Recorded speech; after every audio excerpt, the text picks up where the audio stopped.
이 가정천국은 실패로 계획된 게 아닙니다. 그런데 왜 실패하는 것일까? 가정을 지속시킬 수 있는 비밀은 과연 무엇일까? 결혼에는 어떤 요소가 평생 함께할 수 있는 것일까라는 질문은 우리에게 굉장히 중요한 질문이 되어야 합니다. 이 말을 이렇게 바꿔도 무리가 없습니다. 우리가 관계하는 모든 관계 속에 사랑이 전제가 되는 그러한 평생을 그 관계를 유지할 수 있는 비결이 무엇일까? 이게 질문이어야 한다는 것입니다. 결혼에 어떤 요소가 평생을 함께할 수 있는가라는 그런 요소가 과연 존재하는가라는 질문에 대해서 우리의 대답은 예스입니다. 그 요소가 존재합니다. 여러분께 항상 강조합니다만 식과 법이 오르면 답은 나오게 되어 있습니다. 인생에서 여러분, 인생의 법칙이 그 법칙이 바르게 적용만 된다면 인생에는요 답이 있습니다. 그렇다면 지속될 평생 지속될 관계를 위한 성경 속의 요소, 그 요소는 과연 무엇일까? 첫째는 용납입니다. 로마서 15장 7절을 다시 봉독하겠습니다. 그러므로 그리스도께서 우리를 받아 하나님께 영광을 돌리심과 같이 너희도 서로 받으라. 서로 받으라. 서로 용납하라. 여기 앉아 계신 대부분은요, 이 사람이 나하고 통하는 부분이 있다고 생각해서 결혼을 결정했고 그 결혼 생활이 시작이 되었습니다. 그런데 막상 결혼하고 나니까 통계적으로 70% 정도가 반대되는 사람과 결혼을 했다는 거예요. 자, 말이 잘 통한데 막상 생활 딱 들어가 보니까 나는 늦잠 자는 스타일인데 이 사람은 일찍 일어나는 스타일이에요.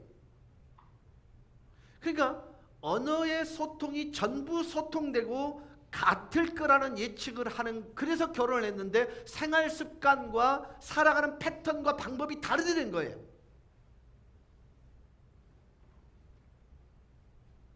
그렇다면 여기서 가장 필요한 게 뭐예요? 용납입니다. 이해가 되십니까?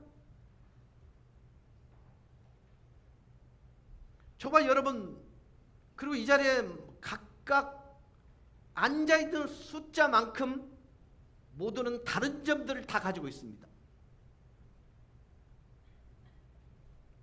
어떤 사람은 두 사람이 결혼 생활에서 모든 것이 일치하면 굳이 다른 한 사람이 필요 없잖아요.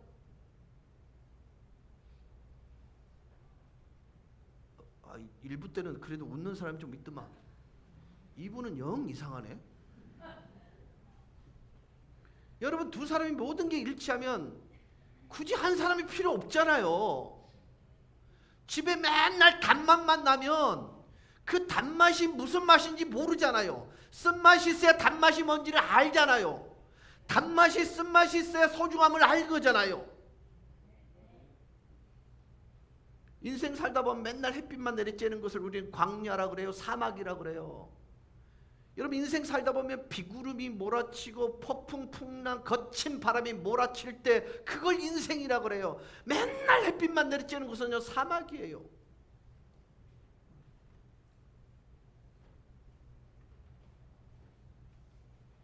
우린 다양함이 필요합니다. 그렇기 때문에 모든 것이 같을 수도, 모든 생각이 일치될 수도 없는 거예요. 처음에 사람을 만났을 때는요, 다른 점이 되게 매력적일 수 있습니다. 근데 여러분, 24시간 동안 매우 다른 사람과 함께 사는 것이 고통스럽습니다. 그러면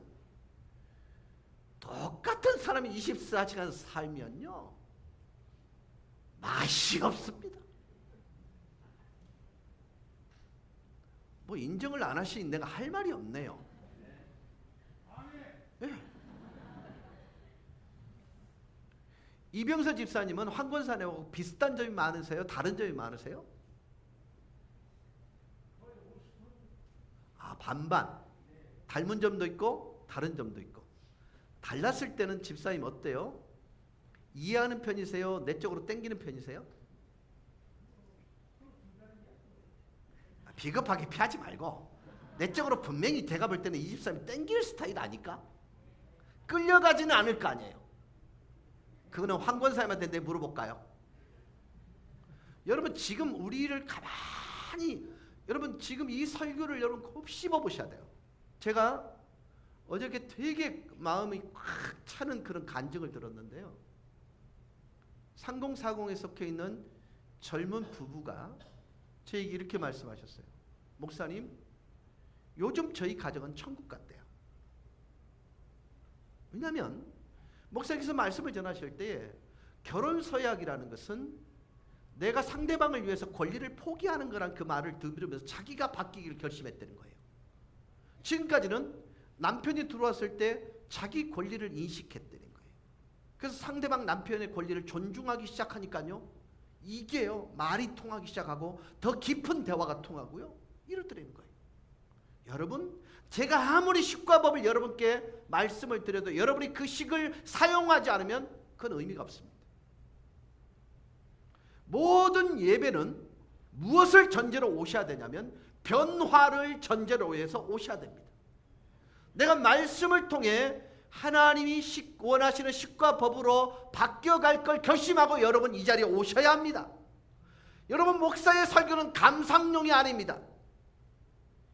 변화를 시도하기 위한 공식을 여러분이 경험하기 위해서 이 자리에 말씀을 듣는 거예요.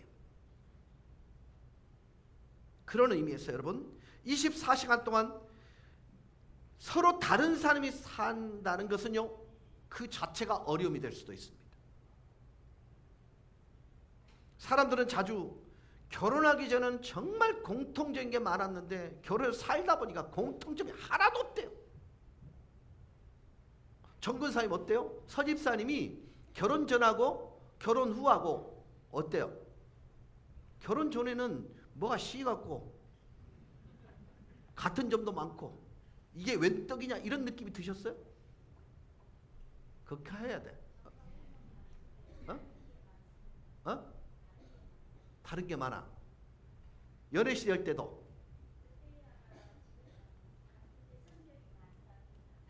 근데 왜 살아?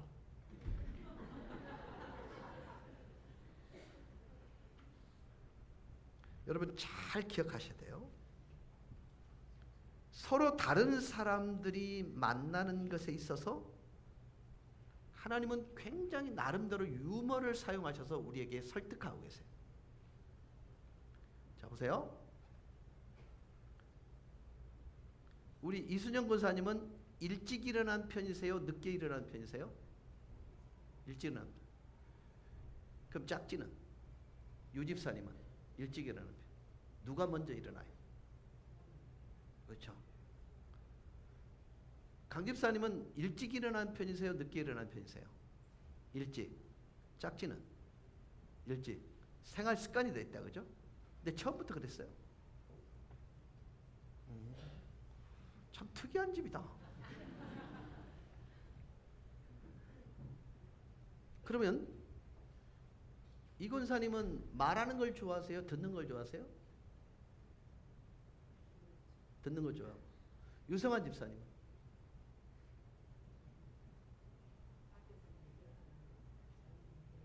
오. 듣는 사람이고 말하는 사람 있죠. 강 집사님 어때요? 그리고 짝지는 듣는 걸 좋아. 성호 장로님 어때요? 말하는 걸 좋아해요? 듣는 걸 좋아해요? 참 양다리 걸치제 피할 길을. 천장로님은요? 어? 아, 많이 세련되졌다. 우리 이장로님은요? 그러면 권사님이 듣는 편이시고요. 자, 보세요. 한 명은 말하기를 좋아해서 모든 사소한 얘기를 잘 표현하는데, 다른 사람은요, 기가 먼 것처럼 잘 듣지도 않고 조용할 사람일 가능성이 많아요. 여러분, 저는 어떨 것 같아요? 안 살아봐서 몰라요? 저는 어떨 것 같아요? 밖에서는요, 정말 많은 말들을 하거든요. 집에 들어가면요, 한마디를 안 합니다. 그러니까 집사람이요, 옆에 와서 애교도 떨어보기도 하고, 어떨 때는 화를 내보기도 하는데요, 저는 오로지. 그렇다면 제가 이혼 안 당하고 이렇게 사는 이유가 뭐죠?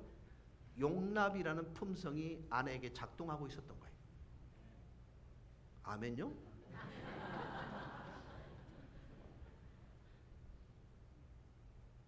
한 사람은 돈 쓰기를 좋아하는데 다른 배우자는 아끼는 걸 좋아해요. 한 사람은 시간을 기가 막히게 맞추는데 상대는 시간 개념이 전혀 없어요. 한 사람은 충동적이고 도전적이라면 다른 한 사람은 주의 깊고 보수적일 수도 있어요. 한 사람이 바로 결정하는 반면 다른 사람은 무엇인가를 결정하는데 우유부단한 성격일 수도 있습니다. 자, 우리 청년들에게 묻습니다. 이런 차이가 잘못된 것이에요? 아니면 다른 것이에요? 솔직하게 다른 거예요? 틀린 거예요? 근데 왜 싸워? 그 속에는요, 용납이 빠져버리기 때문에 싸우는 것입니다. 여러분, 저는 오늘 여러분에게요, 행복해질 수 있는 비결에 관한 얘기를 하고 있는 것입니다. 안 하고 있기 때문에 여러분을 책망하는 게 아니고요, 이게 바뀌어지면 하나님이 설계한 가정천국이 어떤 모습으로 우리에게 다가오는지를 경험할 수 있기를 만들어드린 거예요. 이건 옳고 그름의 차이가 아니라 그저 다른 것입니다. 두 사람이 다르지만 둘 다 옳은 것일 수 있습니다. 제가 던지는 질문은 이것입니다. 여러분의 배우자와 차이를 받아들이고 있느냐는 거예요. 여러분의 자녀들과의 차이를 인정하느냐 이거예요. 부모와의 차이를 인정하느냐 이 질문을 제가 여러분께 하고 있는 것입니다. 모든 사람이 완벽하지 않기 때문에 가정생활에서 용납이라는 것은 출발점이자 기본이에요.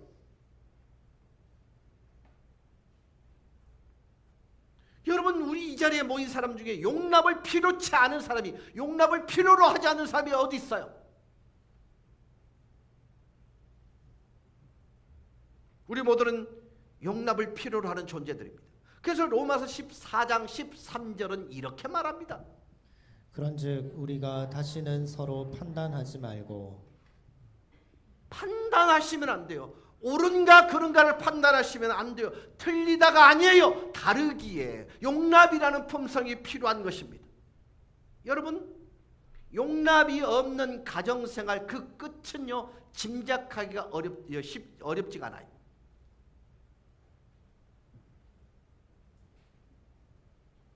평생 지속되는 관계를 위한 성경 속의 두 번째 요소는 관심입니다. 뭐라고요? 관심. 저와 여러분 모두는요, 관심 가운데 살아가는 존재들입니다. 베드로전서 1장 22절은 이렇게 말합니다. 여러분은 진리에 순종함으로써 영혼을 정결하게 해서 꾸밈없이 서로 사랑하기에 이르렀으니 순결한 마음으로 서로 뜨겁게 사랑하십시오. 성경에서 16번 이상 서로 사랑하기를 권면하고 있습니다. 서로 사랑하라 이 말의 의미는요, 우리는 사랑을 관심이라고 표현할 수 있는데, 에릭 프롬은요, I married you, 나는 당신과 결혼했다는 책을 통해서 사랑은 곧 관심이다 이런 표현을 썼거든요. 저는요, 이 말에 대해 100% 동의합니다. 성경의 원리를 보면 사랑은 곧 관심이다 이렇게 표현하고 있습니다. 그렇다면 여러분이 누군가를 사랑한다는 말의 의미는 관심을 가지고 있다 이 말입니다. 그렇다면 모든 사람은 관심을 필요로 합니다. 여러분 아이들이요, 엄마 이것 좀 봐, 나 좀 봐, 이런 말 들어보신 적 있어요 없어요? 있어요 없어요? 있죠. 근데 여러분은 나이가 먹기 때문에 여보 나 좀 봐 이렇게 직접적인 표현을 안 해도 항상 마음속으로 소리칩니다. 여보 나 좀 봐줘. 아닌가요? 엄마 나 좀 봐줘.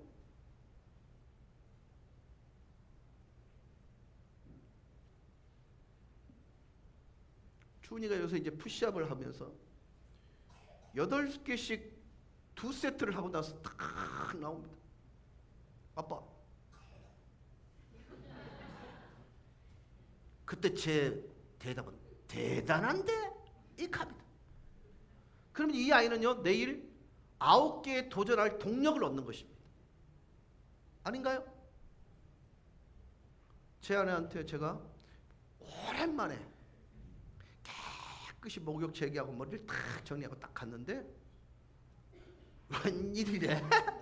일하면요 내일 내가 이 할 동력을 잃어버리는 것입니다. 와, 역시 당신은요 그러니까 딱 표시가 나잖아. 그럼 내일 내가 뭔가를 시도할 수 있는 동력을 얻게 되는 것입니다. 이해가 되십니까? 우리는 세상을 향해서 사람들을 향해서 나 좀 봐줘 라고 소리치는 존재들입니다. 어떤 사람은 옷을 입는 것으로, 또 어떤 사람은 차를 사는 것으로, 집을 통해서 벽을 꾸미는 것으로 표현하기도 합니다. 우리 모두는 관심이 필요한 존재들이에요. 여러분이 배우자와 데이트했던 시절을 한번 생각해 보자고요. 배 집사님, 지금과 비교해 봤을 때 엄청나게 변화됐다는 생각 안 들어요?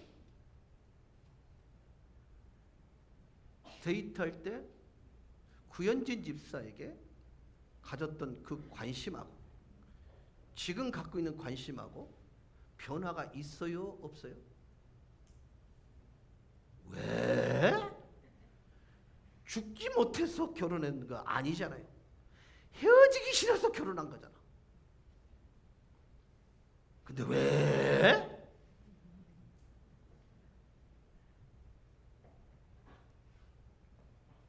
김 교수님, 정말 집중했죠? 김 집사님한테, 박 집사님한테 최선을 다했죠. 지금은요?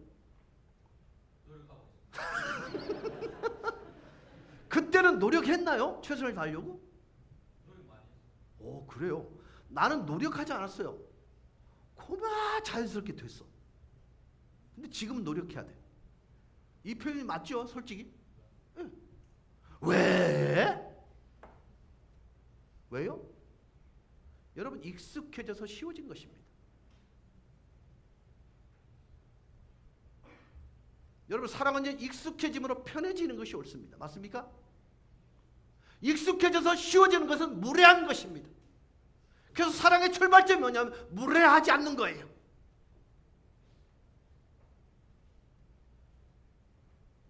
김태숙 권사님은? 어디 있는 짝지는? 신집사님하고 결혼할 때 몰입도가 그때가 좋아요? 지금 좋아요? 그때가 좋았지? 근데 신집사님 왜? 왜?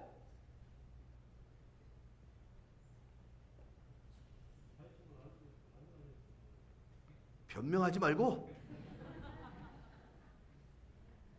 제가 지금 말씀을 드리는 것은요 돌아보자는 것이에요. 여러분 공원에 나가보세요. 결혼한 사람이 누가 결혼한 부부이고 연애하고 있는 사람인지 표가 나요 안 나요? 식당 가봐요. 표가 나요 안 나요? 결혼하지 않은 커플들은요 서로 붙어서요 떨어지질 않아요. 서로에게 완전한 관심을 표현하고 있는 것입니다. 여러분, 사랑의 반대는 미움일 수도 있지만 동시에 사랑의 반대는 무관심입니다.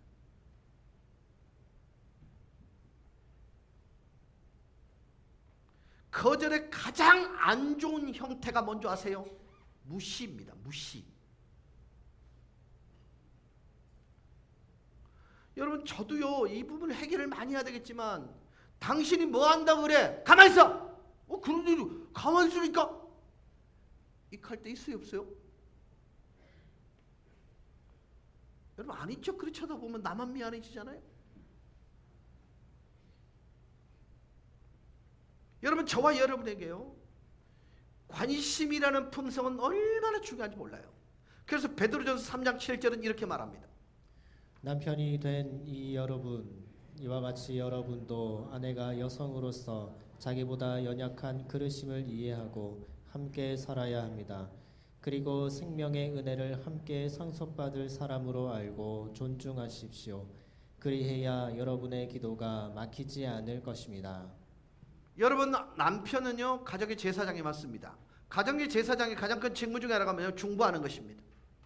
그런데 아내와의 관계가 불편해버리면 그 중보를 하나님께서 받지 않는다는 게 전제입니다. 이해가 되셨습니까?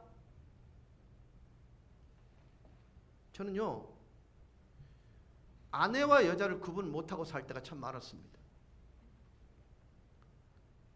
쓰레기 짐이 있는데 나는 몰랐거든요, 그게 그렇게 무거운지. 2개씩 끙끙거리고 나가는데 그냥 앉아있었어요, 저는. 근데 어느 날부터 손이 아프기 시작하고 관절 마디마디 관절염이 걸리니까 여보 이거 좀 들어주세요. 그 드는 순간 아차 싶었습니다. 성경은 이렇게 말합니다. 네 아내가 여성이라는 걸 기억해야 된다는 거예요. 연약하다는 거예요. 그것을 기억하는 일은 무슨 뜻이에요? 그 연약함을 네가 돕는 배필로 그 곁에 있는 거야. 이렇게 말하는 것입니다.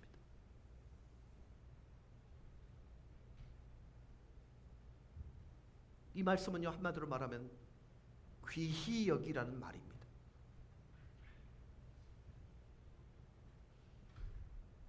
자, 배우자에 대해서 당신이 얼마나 압니까? 라는 설문지를 돌렸는데요, 부인이 남편보다 많이 할까요? 남편이 부인에 대해서 많이 할까요? 오장로님, 당신의 배우자에 대해서 얼마나 알고 있습니까? 라는 질문을 던졌을 때 권사님이 장로님보다 장로님에 대해서 훨씬 더 많이 알까요? 아니면 그렇지, 다른 질문 안 해도 틀림없는 거죠. 여기 있는 남성분들 이거 인정하셔야 됩니다.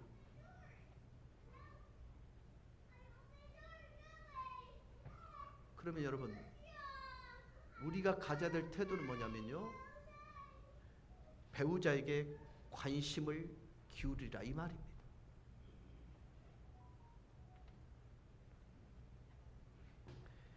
용납과 관심은 두 가지 요소입니다.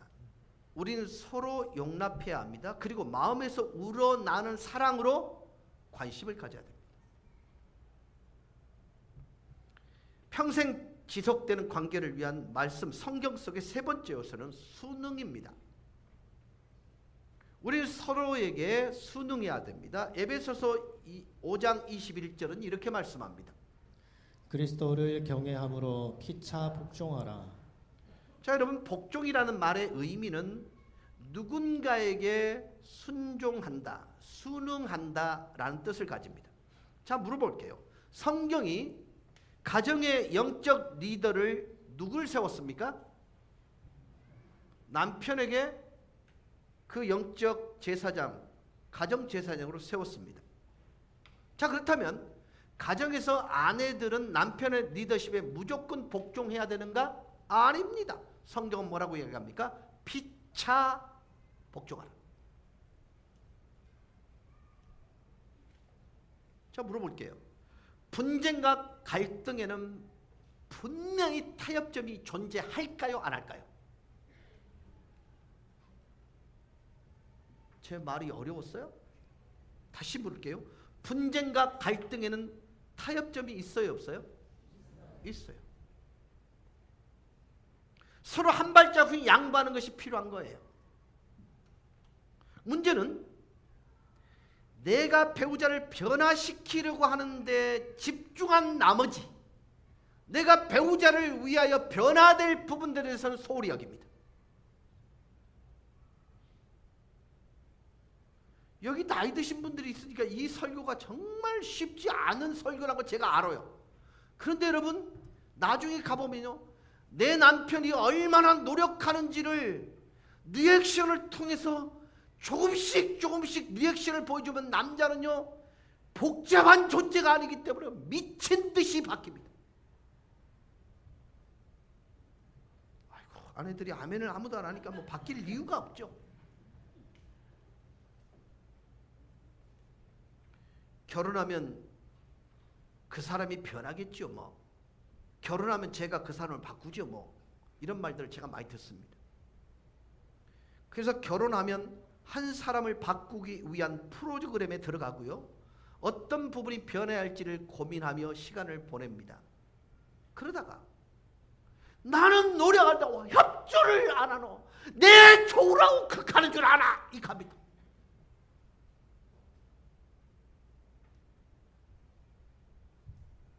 여러분 아셔야 됩니다.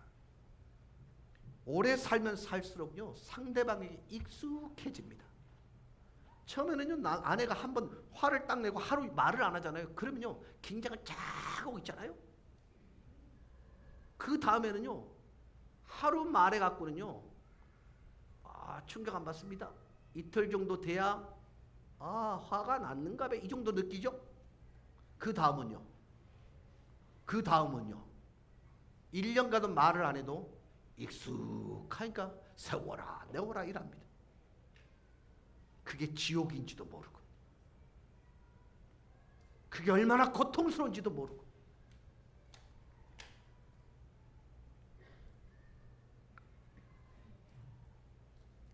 (30만) 쌍을 대상으로 해서요 왜 가정생활에 실패하는가를 조사했더니요, 첫 번째는 미성숙, 두 번째는 이기심입니다. 여러분 미성숙한 게 이기심까지 있다고 생각해요. 이거 지옥이죠. 근데 여러분 각자는 내가 미성숙하다고 생각을 안 합니다.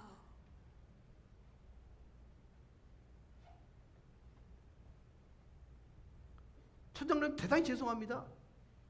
결혼이란 무엇인가를 고민하고 말씀을 통해서 결혼이 무엇을 의미하고 어떻게 형성이 되어 왔고 어떻게 하면 행복한지에 대해서 연구하고 결혼하셨어요? 성우 장로님 아니죠? 이 장로님도 마찬가지실 거죠.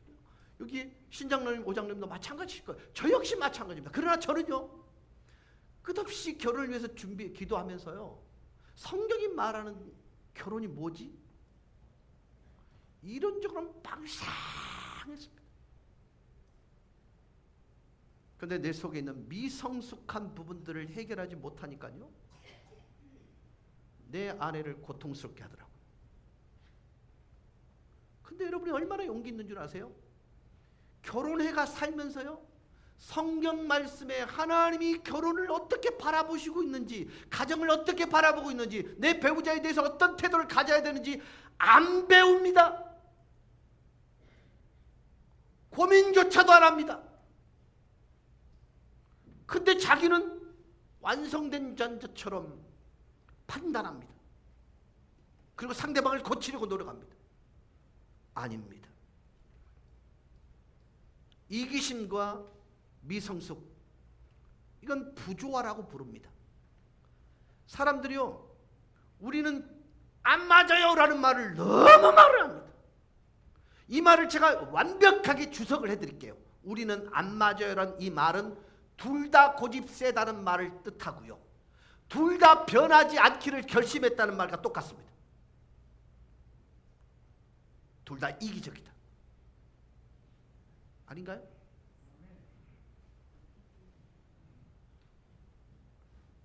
그래서 우리는 용납이 필요한 것입니다. 그래서 서로 받는 것이 필요한 것입니다. 그래서 상대방의 관심, 상대방이 뭘 필요로 하는지를 관심 가져야 합니다. 서로 사랑하는 것, 순응이 필요합니다. 복종하는 것. 그래서 로마서 14장 19절은 이렇게 말합니다.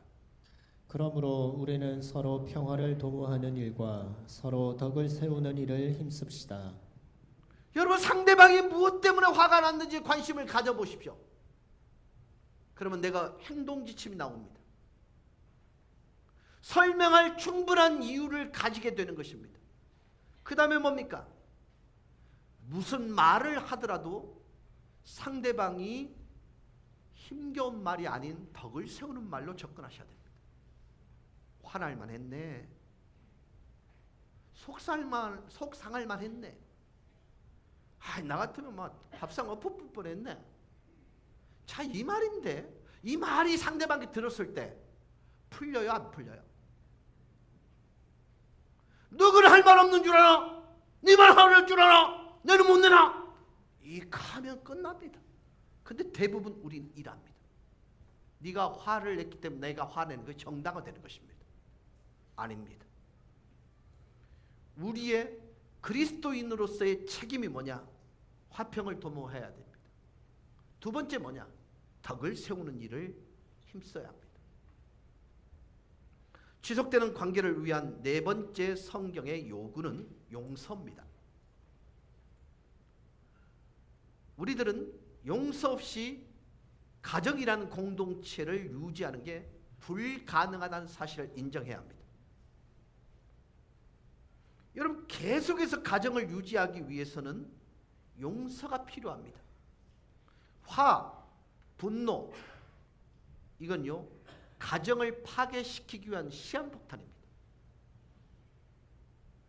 우린 용서해야 합니다. 모든 사람들이 서로에게 상처를 줄 수 있어요. 고의적으로 줄 수도 있고 의도하지 않은데 줄 수도 있습니다. 그러나 중요한 사실은 누군가와 친밀한 관계를 맺으려면 서로에게 상처를 줄 수밖에 없습니다. 이 상처에 대해서 우리는 두 가지를 선택할 수 있습니다. 첫째 선택은 주야로 묵상하면 됩니다. 자, 그러면 그 상처를 주야로 묵상하면 누가 죽습니까? 본인이 죽습니다.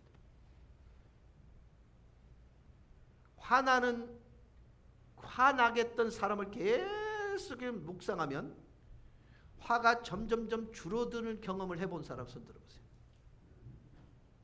그 사람을 묵상했더니 점점점 화가 커진다. 손 한번 들어보세요. 이분들은 이것도 그럼 여러분 화를 안 낸다는 말로 제가 이해할까요? 여러분, 분노, 화는요 묵상할수록 커집니다. 저는요 항상 묵상하는 게 뭐냐면 우리 교회 앞을 지나가는 이 하천 있죠. 거기에요 풀들 자라는 거 보면 무섭습니다. 분명히 작업을 끝냈는데 4일쯤 지나면요 올라오기 시작하는데요. 이 감당이 안 될 만큼이에요. 분노가 똑같은 것입니다. 성경은요 분노가 너희를 삼키는 불과 같다 그랬습니다. 이유가 뭘까요? 여러분, 가정에서 화를 내는 이유가 뭐죠? 간단합니다. 배우자 또는 자녀가 책임을 다하지 않았기 때문일 수 있습니다. 맞죠? 그러니까 화를 냅니다. 방이 엉망인데도 치우지 않고 방치해요. 또 우리들이 기대했던 만큼 배우자가 하지 않았기 때문에 화를 낼 수 있고 분노를 품을 수 있습니다. 또 배우자와 자녀들이 내게 말하지도 그리고 우리의 말을 듣지도 않았기 때문에 화를 낼 수도 있습니다. 그런데 중요한 사실은 이 분노와 화는 우리를 늘 분노와 화를 내게 한 그 사람보다 분노와 화를 내는 나를 더 아프게 한다는 사실을 잊어버리시면 안 돼요.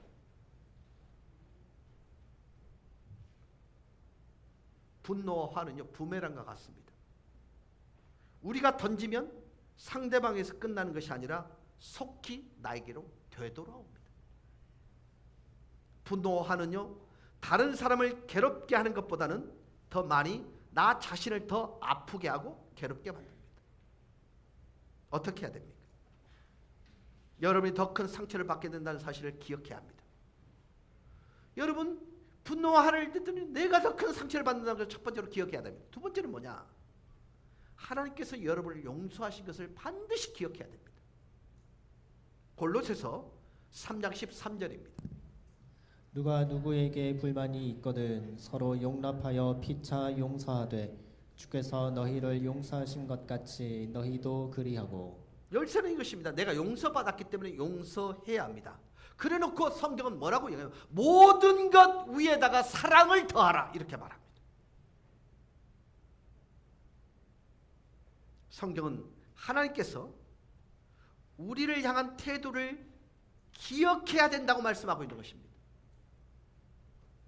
하나님께서 우리를 어떻게 참으셨는지를 기억하고 다른 사람들에 대해서 어떻게 용서했는가를, 그 사람을 위해서 하나님께서 치르신 대가가 무엇인지를 기억하는 일을 통해서 지금 나에게 화가 나는 상황들을 이겨나가라고 말씀하고 있는 것입니다.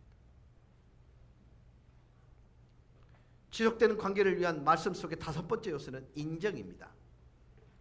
데살로니가전서 5장 11절입니다.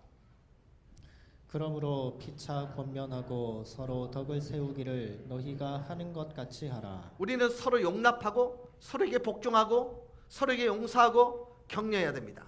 여러분, 격려의 가장 적극적인 표현이 뭔지 아십니까? 인정입니다. 모든 사람은요, 인정받기를 원합니다. 상대방을 높여주는 말은요, 놀라운 힘을 가지고 있습니다. 잔소리보다 훨씬 더 효과적인 방법이 인정하는 말입니다. 여기서 인정한다는 말의 의미, 무엇을 의미하죠? 가치를 높여준다는 의미입니다. 인정의 반대말은요, 경시입니다. 여러분이 경시한다는 것은요, 가치를 낮게 여긴다는 의미입니다. 우리의 배우자를 인정한다는 말은 내 배우자의 가치를 높이 평가한다는 얘기고, 내가 우리 자녀들을 인정한다는 말은 우리의 자녀들의 가치를 인정한다는 것입니다. 여러분, 우리의 자녀들과 우리의 남편, 우리 아내의 가치는 무엇이 하고 있는 것에 의해서 가치가 높이 평가되는 게 아니라 존재론적으로 그 가치를 높여야 돼요. 하나님께서 만드신 하나님의 최고의 걸작품으로서의 존재의 가치를 인정하는 것, 이게 중요합니다.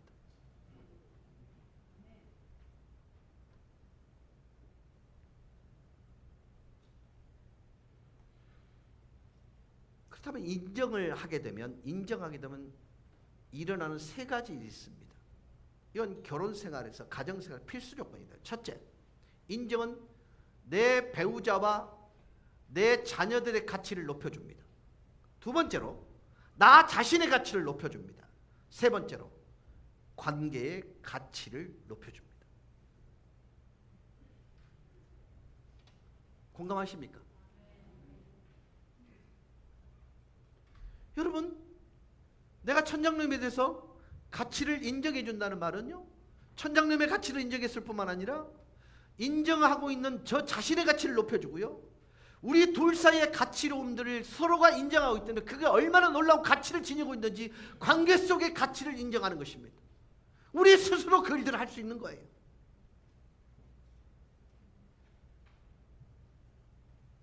여러분, 세상은요, 가치를 낮추려고 하는 시도들이 얼마나 많은지 모릅니다. 저는요, 요즘 와서 상대 정당을 높이 평가한 단 한 번도 들은 적이 없습니다.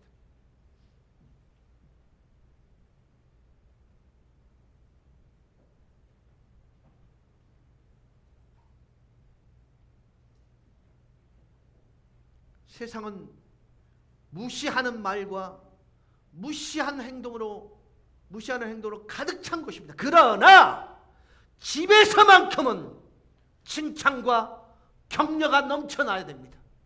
그래야 세상과 맞설 수 있는 힘을 가져요.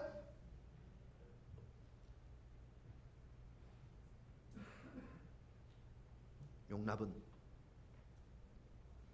당신의 잘못과 상관없이 당신을 용납합니다 라고 말하는 것이고, 순응은 제가 변할게요, 제가 노력할게요, 제가 제 역할을 잘 감당할게요 라고 말하는 것입니다. 하지만 인정은 내가 당신을 용납할 뿐만 아니라 제가 좋아하는 것들을 당신 안에서 찾으려고 노력해 볼게요. 당신에게 선하고 선한 것이 있음을 나는 인정해요 라는 뜻입니다.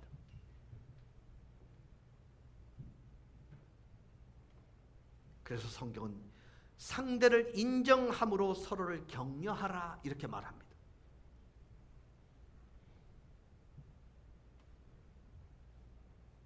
어떤 분이 이런 말을 하더라고요. 목사님, 저는 내 아내를 용납하고, 목사님, 저는 제 자녀들을 용납하는데 가정생활이 밋밋해요 라고 그렇게 말을 해요. 맞습니다.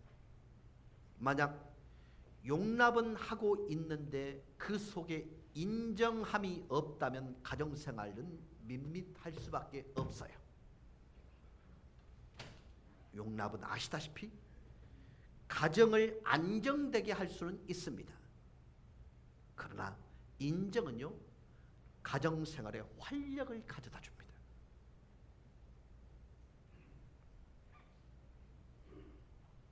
용납과 인정을 통해서 가정생활에서 경험할 수 있는 정말 격조 높은 감정을 경험할 수 있을 거예요. 여러분이 배우자와 자녀들을 칭찬하고 그들을 인정하기 시작하면 잃어버렸던 활력이 용솟음칠 거예요. 인정은 우리의 가정생활의 가치를 상승시키고 서로에 대한 사랑을 키우는 것입니다. 그렇다면 얼마나 자주 인정해야 할까요? 히브리서 3장 13절은 이렇게 표현합니다. 오직 오늘이라 일컫는 동안에 매일 피차 권면하여 너희 중에 누구든지 죄의 유혹으로 완고하게 되지 않도록 하라. 적어도 하루에 한 번은 내가 누구든지 서로를 세워주는 시간이 있어야 된다는 거예요. 그래서 생각해 보아야 합니다. 좀 더 창조적이고 서로를 세워주고 서로를 인정하는 방법을 좀 생각하셔야 됩니다.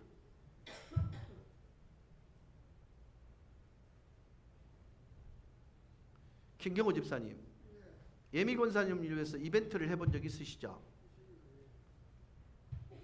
준비할 때 어떠셨어요? 저렇게 무뚝뚝하게 툭툭 던지는 말이요 답이거든요. 그냥 이렇게 표현할 때는 설렘이 하나도 없죠. 저분이 저렇게 표현할 때는요 설렘이 가득한 거예요. 그러면 이벤트를 준비한 집사님이 더 이익이에요? 그 수혜를 받은 권사님이 더 이익이에요? 그렇죠? 여러분 사랑하는 배우자를 위해서 뭔가를 창의적이고 생산적으로 표현하려고 노력해 본 적이 있으세요? 얼마나 행복하셨어요? 이창근 집사님 어떠셨어요?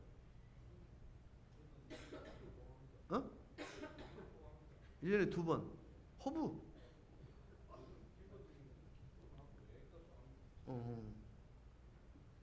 어떠셨어요? 준비하시면서? 그렇죠? 죄송합니다. 안 하고 있는 집안 이거 염장 지르려고 하는 게 아니에요. 만약에 남편이 못 하시면요 아내가 하세요. 지금 아내가 상대방이 해줄 수 있는 분이 없다면 자녀들을 위해서 여러분 디자인해 보세요. 얼마나 설레는지 몰라요. 저는요 제 아내를 위해서 뭔가를 좀 준비할 때는요 미치도록 좋아요. 이걸 가지고 갔을 때 반응이 어떨까 하고 들어간다. 근데 제 아내는요 표현이 와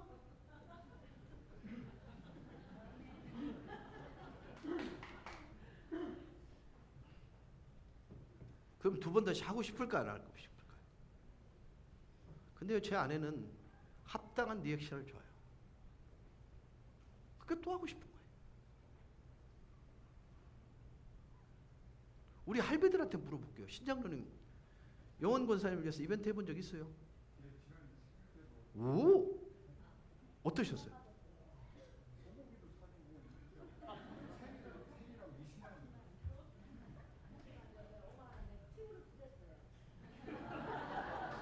아니 난 지금요 받은 분이 어떻다는 걸 얘기하는 거 아니고요, 준비하는 분의 마음을 묻고 있는 거예요. 준비하는 분이 행복해지는 거예요. 여러분 사랑은요 받을 때도 행복해지면 줄 때 행복해져요. 저는 여러분 내가 사랑하는 누군가를 위해서 좀 더 창조적이고 서로 세워주는 일을 위해서, 인정하는 일을 위해서 어떤 방법을 쓸까를 고민하는 그 자체도 굉장히 중요하다는 걸 말씀을 드리고 있는 것입니다. 참고로요, 정말 죄송한데요, 대한민국 어디에 가도 이 설교는 못 듣습니다. 그리스도와 나와의 관계는 계속해서 정립하지만 그리스도께서 나를 통해서 이루신 일을 통해서 내가 하나님을 사랑하는 그 사랑의 방편으로서 사람 사랑하는 일에 대해서 집중하는 교회는 그렇게 많지 않아요.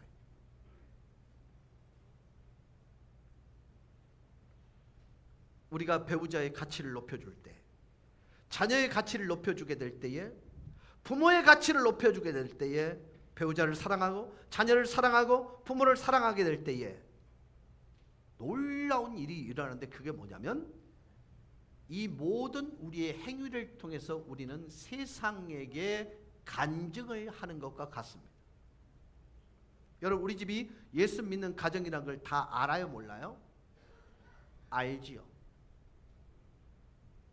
안다는 말의 의미는요, 다르게 살고 다르게 접근하는 것을 그들에게 보여줘야 될 책임이 있는 것입니다.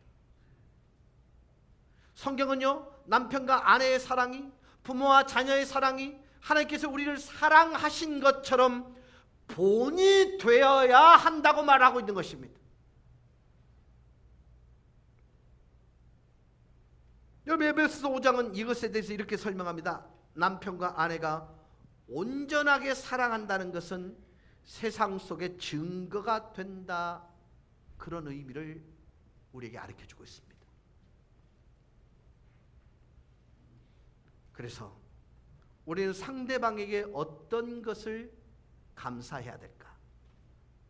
상대가 나와 함께 한다는 그 사실 하나만으로도 감사하고 인정해야 합니다.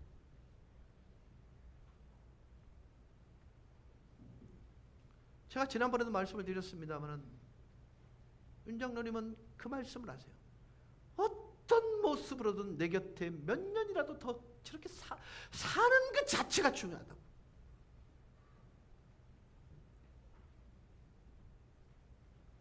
그래서 온갖 노력을 다 하시잖아요. 그 살아있는 게 고마운 거예요. 두 번째는요, 내 기준에 맞든 안 맞든 상대방이 노력한 것에 대해서는 인정해 줘야 됩니다. 적어도 노력해 보았기 때문입니다. 자, 이렇게 예를 들게요. 갓 결혼한 아내가 남편에게 저녁 식사를 주면서, 자기야 오늘 특별 내 요리 뭔지 아나? 라면찌개다. 거기다가 컵반까지 데워놨어.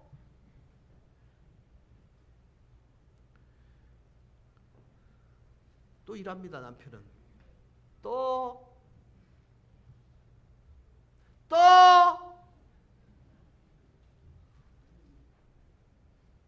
그래? 오늘은 얼마나 깊어졌나 또 볼까? 우와, 이 라면찌개 유사 이래로 이런 맛은 없었다.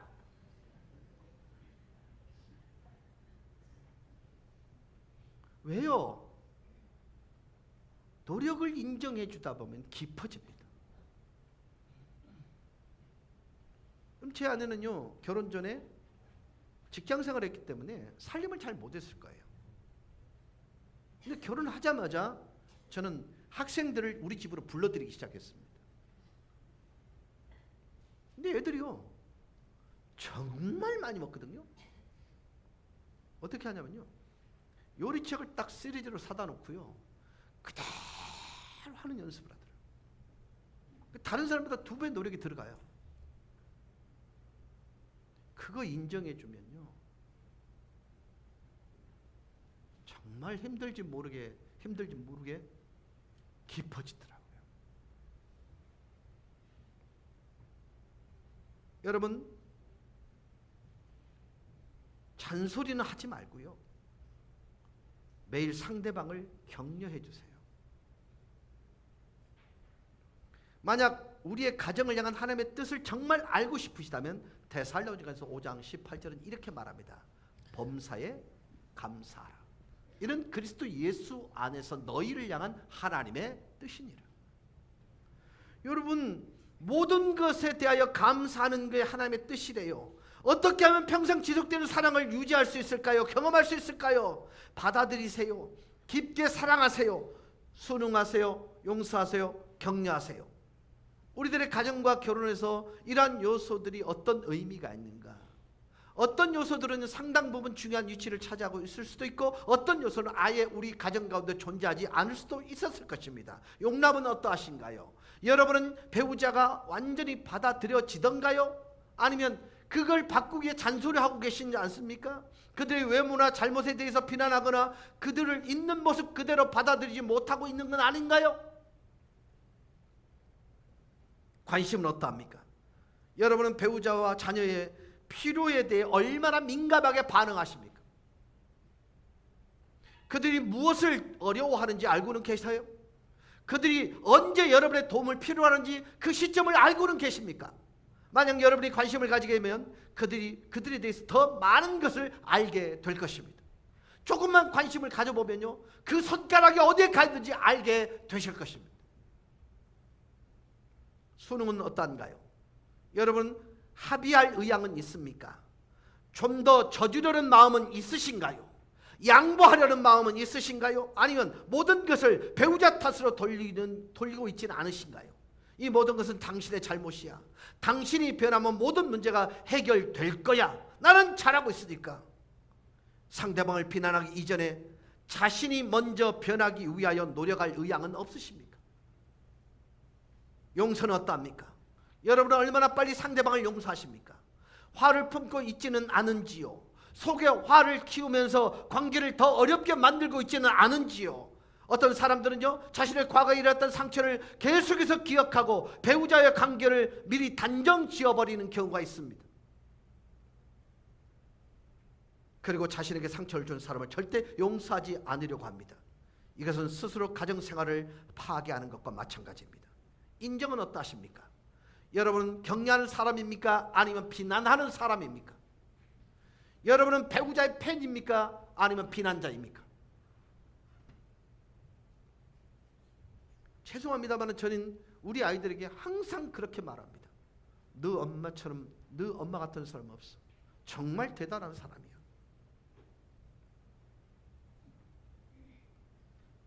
배우자에게 여러분은 누구입니까?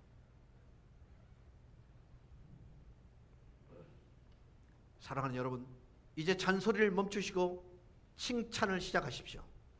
자신의 감사를 표현할 때가 언제인지를 계속 생각해 보실 수 있기를 바랍니다. 여러분이 이와 같은 하나님께서 원칙적으로 평생을 유지할 수 있는 사랑의 원칙을 따르기만 한다면 평생 가는 식지 않은 사랑을 여러분 가정 가운데 경험할 수 있을 것입니다. 하나님께서 여러분의 가정을 생각해 내셨고 그분과의 관계를 통하여서 우리의 가정은 완성됩니다. 하나님의 식과 법, 평생을 유지할 수 있는 이 5가지 원칙들을 소홀히 여기지 아니하고 기억하시는 일을 통해서 여러분의 가정이 천국이 되어지는 놀라운 은혜가 있기를 주 예수 그리스도 이름으로 간절히 축원합니다. 우리 다 같이 기립하시 찬양하십시다.